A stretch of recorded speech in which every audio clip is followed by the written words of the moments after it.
Bosphorus has a significant place in world history. It's not only for Turks. That's the reason why we don't talk about the Turkishness of Bosphorus. It is a real international place to be in.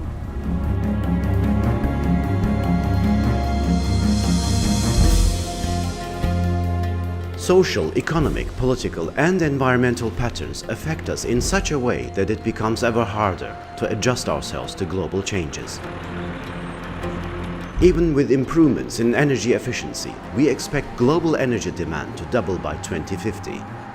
Today, the world's economic center of gravity is shifting to the Asia-Pacific region, led by China and India. Asia combines geostrategic and energy-rich regions in which vibrant economies are present. Asia is the prime actor right now. If you look at the trade flows, investment flows, technology, values, Asia is in the forefront.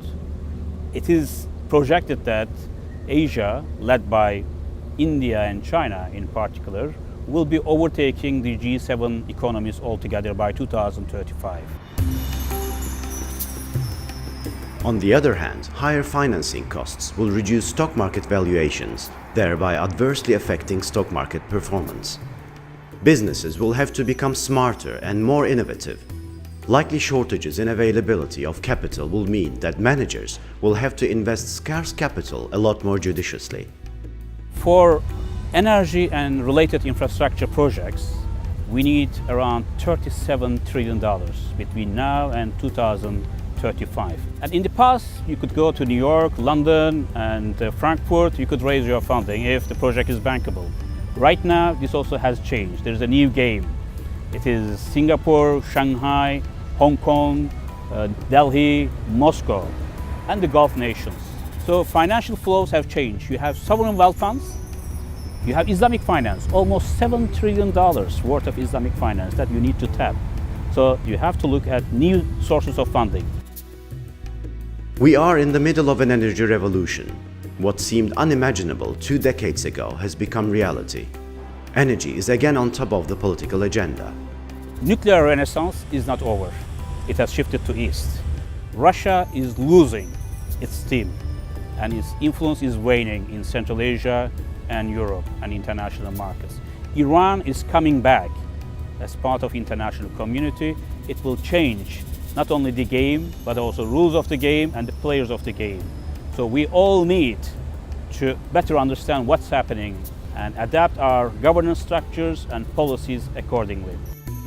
As new production areas come on stream, discoveries are also made thanks to advanced new technologies. Australia, the Arctic region, West Africa, East Mediterranean, Iraq's Kurdish region, and Turkmenistan are also a few of these new territories. Well, the resource countries, namely Saudi Arabia, Kazakhstan, Myanmar, Venezuela, these are becoming increasingly jealous of their resources, and rightly so. They want to share the upside and risks of their resources. As a result, they are not making life easy for international oil corporations, IOCs as we call them. So they want to negotiate very hard deals. And what I call 7 brothers are dominating the scene. Who are they? These are Gazprom, Petronas, CNPC, Kazmunaygas, SOCAR. There are so many national oil corporations coming on stream, and they are becoming increasingly powerful. A couple of years ago, the Americans were planning to import LNG in order to meet their growing gas needs. Today, we are discussing whether the US will be exporting LNG to the world market and shattering all the established balances. Shale gas definitely changed the game, making US in large measure an energy independent nation and also enhancing its competitiveness domestically. These unconventional sources hold great promise, but for now it is conventional oil and gas that is the mainstay. The Middle East remains the most important geographical source of hydrocarbons, especially in oil supplies.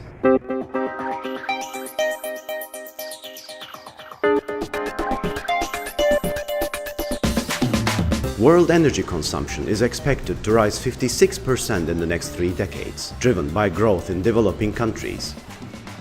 Price volatility will be with us for long years to come.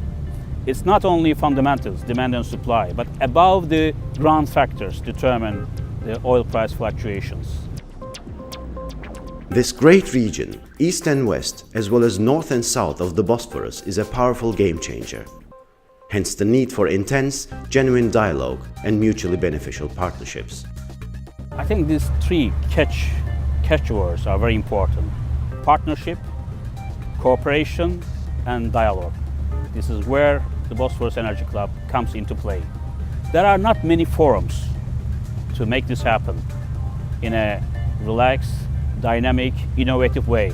This is one of the major goals of the Bosphorus Energy Club, to bring together key players around the same table without any formal agenda, but with open heart and with a view that mutual synergies and mutual benefits should be achieved.